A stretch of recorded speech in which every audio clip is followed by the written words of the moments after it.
Well.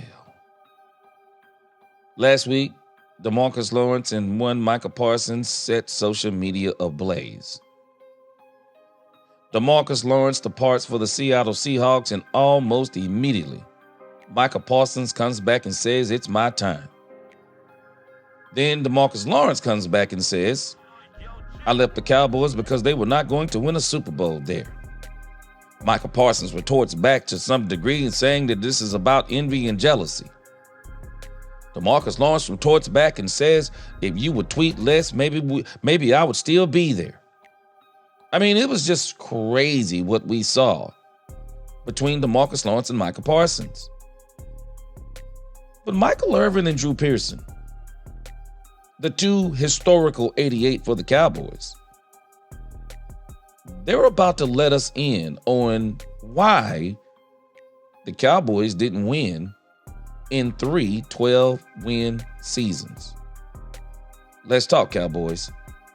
We're about to talk facts.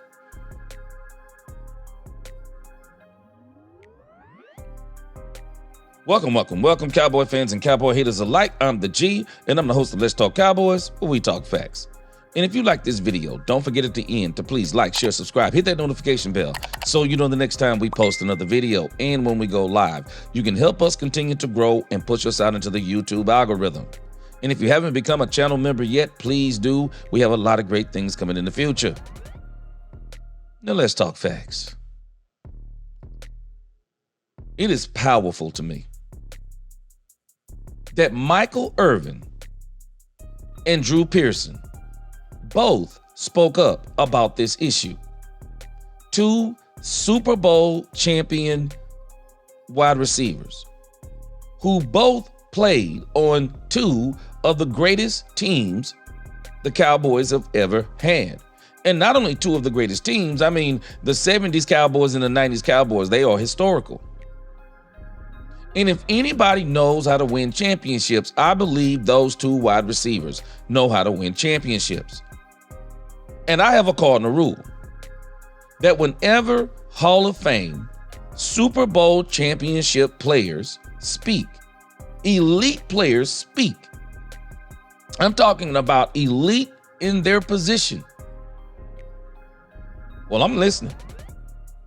I want to hear what they have to say about a situation. It doesn't mean that you have to do everything they tell you to do.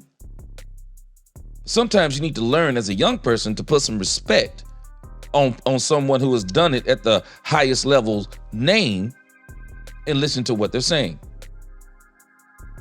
I'm going to put both of these interviews in the description and you can listen to them in their totality. But I'm just going to let you hear the part that I think that both of them say is very similar.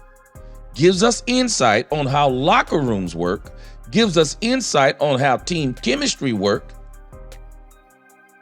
And I think we're going to know why the Cowboys, even though they were winning, they were struggling. The Bible tells us that a house divided against itself cannot stand. Well, Michael Irvin and Drew Pearson are about to prove that point. Let's hear Michael Irvin first, and then we'll go to Drew Pearson. Let's roll it. This I do have to say, because I think this frees me, seeing this back and forth between DeMarcus Lawrence and Michael Parsons. I think this frees me because I've heard times before, that there's something in the locker room with some of the guys on defense and Michael Parsons. And I would never have said anything about it because I thought that would have been a violation. But now that it's out in the open, we should address it. Michael said, "Oh, I think you're jealous." I absolutely think there was some of that in there from some of the things I've heard. And I understand that too. DeMarcus Law, D-Law was the man here. He was our guy. We were paying him the big money. And then here comes this young cat, Michael Parsons, and he wrecked house. Took over the house. And right now, man, I see what we have lost here. I'm saddened. I'm saddened that I heard it was an issue with the guys on defense and Michael. I heard it was an issue. But I didn't want to believe it. I didn't want to believe it. But now I do. And Key said that, right? Key said, well, as I'm watching the show, why did they talk together before they got to this? Why wouldn't they talk together? And he hoped that they would have talked together now. If they didn't talk together in the locker room, they're certainly not going to talk together now. You know what I'm saying? And I'm telling you, you missed something by whatever personal mess that you had keeping you two apart. Because I thought that could have been, working together instead of in a locker room looking at each other and working apart. Working your side of the defense, his side of the defense. I don't know what guys think you're right, what guys think Michael Parsons right. I understand why niggas were running all over y'all now. Y'all, you can't tell me now that this was not going on. And even on the show, Joy said, well, if two players are saying something, and that's why I got so much to do. So if I was there, I would have stopped all this. She said, well, two players on defense, the two players are saying something, it must be a distraction. Distraction to who? I understand if it was a distraction, and a distraction that was killing Michael Parsons, where he could not perform. But he's performing. He's playing well. He's still about to become the highest paid non-quarterback in the National Football League. So you can't say he ain't performing. So now when you were telling me, well, two players on defense say it's a distraction, it must be a distraction. What is it a distraction of? It's not a distraction from his play. Is it a distraction of their jealousy? Because they see, right now, we're doing it again now, everything he says, we're talking about it. Because he has that influence and no one is talking to them. Dude, come on, man. Come on. I don't give a damn, Michael. He can speak what he want to speak, talk how he want to talk. That's today's business. I had a TV show. While I was playing, I had a TV show. But I'm gonna bust my ass on the football field, and so is he. So you guys stop that mess, man. Everybody doing it. And all of a sudden, it's a problem that he's doing it. This is why they've been running that football all up and down on y'all asses. Any kind of way. Y'all out here fighting apart with one another in the biggest fighting the boys in the NFL. Come on, dude. You ain't gonna win that way. And now you know. And as I was hurt that DeMarcus is leaving because here again, I didn't want to believe it. I believe if you can get along with Charles Haley and all them old crazy mugs we had in there, James Washington, everybody can get along. But you jokers nowadays are so caught up in y'all personal, y'all can't even make, that blows my mind.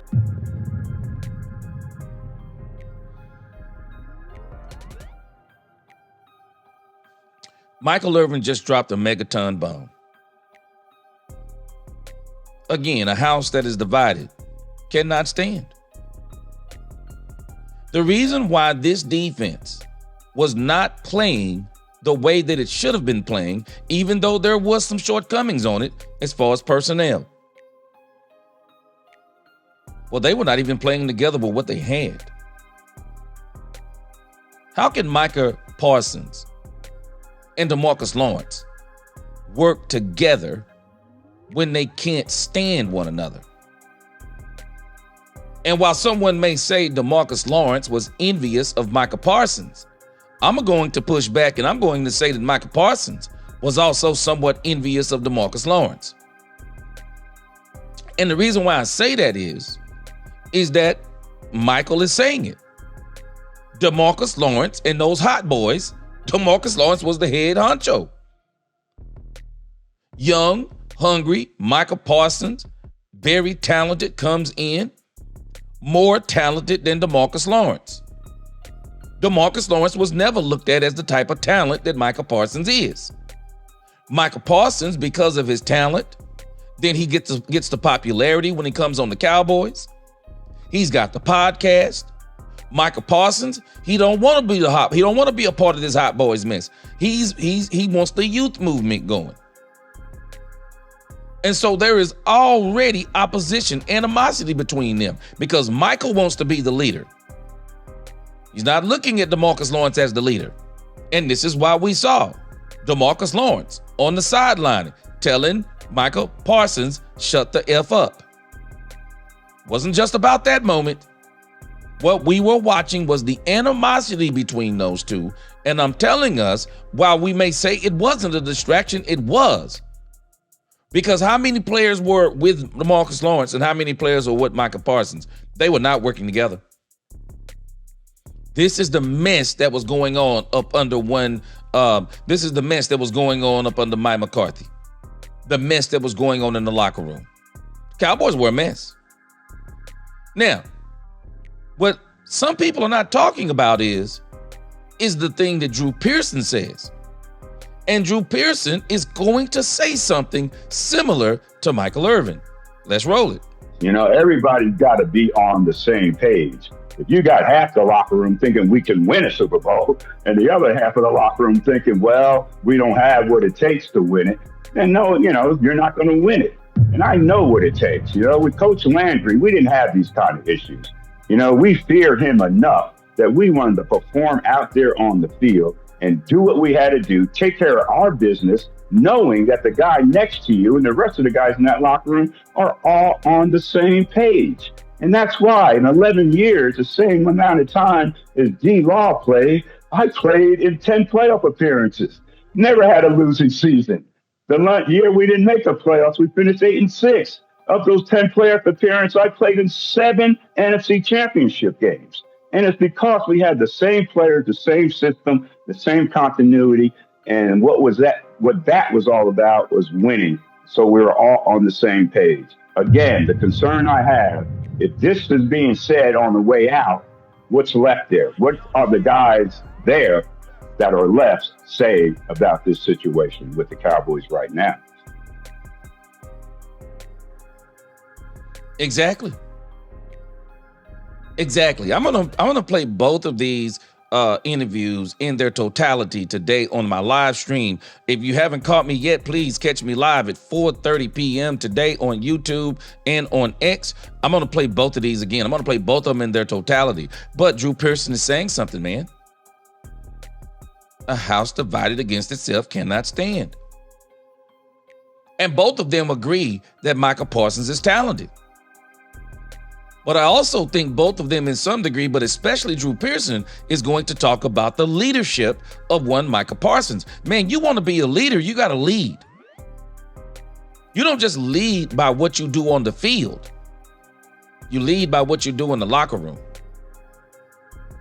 And Drew Pearson, he's of the opinion that maybe, just too much social media. And that was one of the things DeMarcus Lawrence talked about.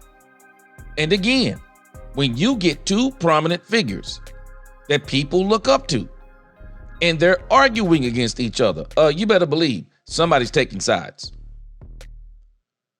And sides were took on this defense. And I'm telling you it was. And this is why Brian Schottenheimer has a job to do. Brian Schottenheimer is going to have to unite this locker room once they get all the players in camp. Brian Schottenheimer, this coaching staff, and Dak Prescott, they are going to have to work very, very hard to get the chemistry right on this team so that they're all pulling in the same direction. And the goal is winning.